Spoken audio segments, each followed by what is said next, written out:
কথাগুলো আপনার সাথে শেয়ার করতে আমার খুব ভালো লাগতেছে। প্রিয় বন্ধুরা, রংপুর টু কুড়িগ্রাম রোডে আমরা যাচ্ছিলাম, হঠাৎ করে এক ভদ্রলোক আমাদের চোখে পড়লো, দেখি পায়ে হেঁটে উনি যাচ্ছে। বিষয়টা কেমন লাগাতে আমরা একটু গাড়িটা ঘুরিয়ে নিলাম তার সঙ্গে একটু কথা বলার জন্য। কথা বলতে রাজি হলাম, প্রথমে ভয় পেয়েছিল, পরে কোনো সে রাজি হয় এবং আমরা তাকে নিয়ে একটু সাইডে চলে যাই। আপনারা সঙ্গেই থাকুন। কি নাম আপনার ভাই? আমার নাম নূরে আলম। নূরে আলম ভাই, মা বাবা বেঁচে আছে? না, মা বাবা কেউ নেই। নেই। বন্ধুরা, আপনারা দেখতেছেন সহানুভূতির গল্পের পক্ষ থেকে আজকে আমরা নূরে আলম ভাই, হ্যাঁ, নূরে আলম ভাইয়ের দেখা পেয়েছি। হঠাৎ করে দেখতেছি উনি মেন রাস্তা ধরে পায়ে হেঁটে যাচ্ছে, হাতে ফলের একটা ব্যাগ দেখতে পেলাম। তো চোখে যখন পড়লো তখন বিষয়টা ভালো যে আজকে ভাইয়ের সঙ্গে একটু কথোপকথন করে দেখি না কেন, কি অবস্থা, কি কথা বলা যায় আর কি। এই বিষয় নিয়ে আপনাদের সঙ্গে আমি শেয়ার করতেছি। ভাইয়ের সঙ্গে একটু কথা বলবো, আপনারা আমার সঙ্গে থাকেন, সঙ্গেই থাকবেন। বলেন। নূরে আলম ভাই, জি। আপনার বাসায় কতজন সদস্য আছে? 6-7 জন। 6-7 জন। ফল নিয়েছেন আপনি? কি কি ফল নিয়েছেন? কমলা। কমলা। কমলা নিয়েছেন 6-7 জন মানুষ। কমলা নিয়েছেন আপনি 4টা। কত নিচ্ছে ভাই? কত কেজি নিল? তুমি তো একটু দেখাও তো কমলাটা দেখি আমরা। কমলা তো বাসায় নিয়েছেন, আমরা খেতে পারবো না? না না, লিখে রেখে খাই, সমস্যা নেই, খাবো খাবো, আমি খাবো, আপনার খাওয়াবো, সমস্যা নেই। এখন আপনি পায়ে হেঁটে যাচ্ছিলেন কেন একটু বলবেন আমাকে?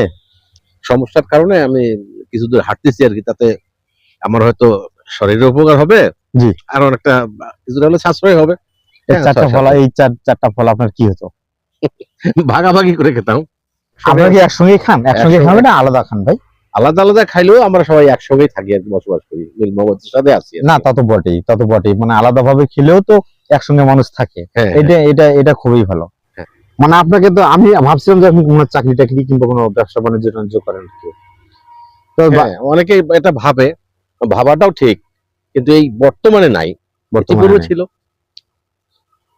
তাহলে সংসারে কে চালাচ্ছে এখন আপনার এই সংসার?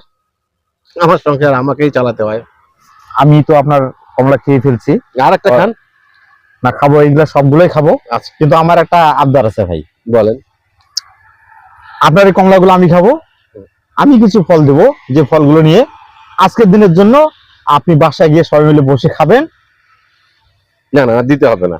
না না, দিতে হবে ভাই না। ভাই, আমার সত্যি কথা বলতে কি ভাই, আমার কোনো ভাই নেই। আমার মানুষের সঙ্গে কথা বলা, এভাবে দু একটা গল্প গুজব করা, কারো বিষয়ে কোনো কিছু শেয়ার করা, আমার এটা খুব ভালো লাগে। বেশ তো ভালো। আপনার ফল তো আমি কিন্তু খেয়েছি। আপনি ভাইয়ের জন্য আমি কিন্তু খেয়েছি। অবশ্যই অবশ্যই। এখন ছোট ভাই যদি বড় ভাইকে কিছু ফল দেয় যে ভাবি খাবে, ভাতিজা খাবে, এখানে সমস্যা আছে কি কোনো? সমস্যা থাকলেও এই মুহূর্তে নাই, যেহেতু আপনি বলছেন আপনি আমার ভাইয়ের মতো। ভাই, জি জি ভাই, এটাই। আমি আপনাকে যেটা ফল আমি যতটুকু পারি এটা আমরা খাবোই, খাওয়ার সঙ্গে ধরেন একটু খান না? না, খাবো, মানে বাজার তো আপনি করেন। হ্যাঁ, আমি তো করি। তা কালকে যে বাজারটা করছেন এটা অবশ্যই আজকের জন্য করছেন।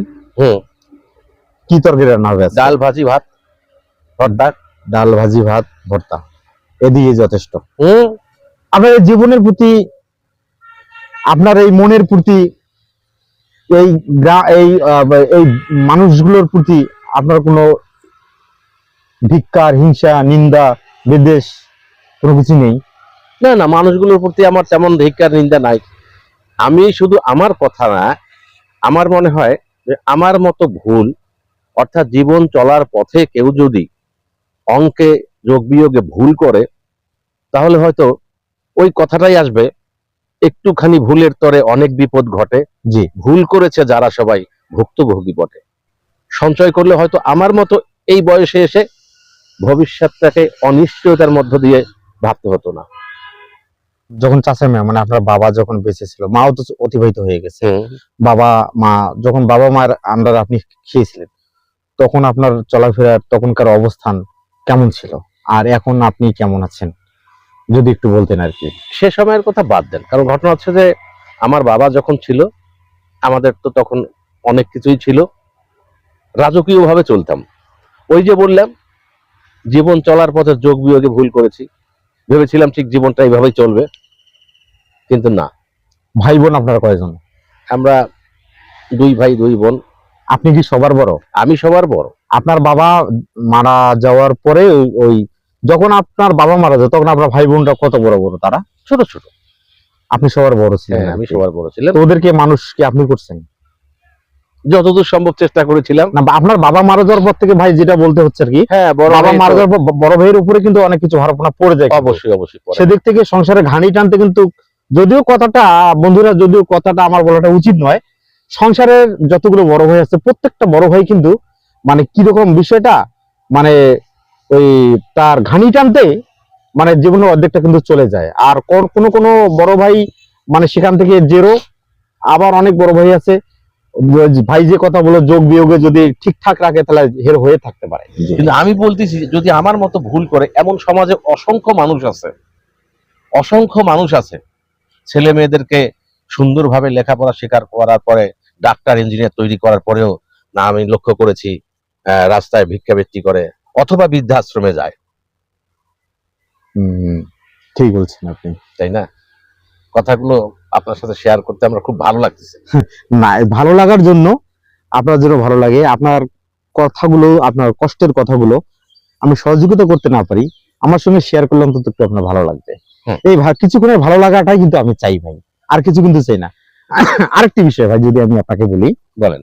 সেটা হচ্ছে বন্ধুরা, আপনারা আছেন আমার সঙ্গে থাকেন, আপনার এমন কোনো বন্ধু বান্ধব ছিল না যে তাদের মানে এমন কোনো সময় গেছে যে আপনি তাদেরকে অর্থ করি, যেটা খোলামেলা কথা আর কি, অর্থ করি টাকা পয়সা দিয়ে হেল্প করেননি? অবশ্যই অনেককে করেছি। এমনকি তারা আপনার কাছে সেভাবে কোনোদিন আসেনি? মনে হয় তাদের মনেই নাই। বন্ধুরা, আমি এই কাঙ্ক্ষিত পর্যায়ে আজকের আমার এই ছোট্ট ভিডিওটি এখানে শেষ করলাম। যদি আপনাদের ভালো লেগে থাকে অবশ্যই একটি লাইক করে, মূল্যবান একটি কমেন্ট করে আপনাদের মতামতগুলো আমাকে জানিয়ে দিবেন। সকলে ভালো থাকবেন, ধন্যবাদ।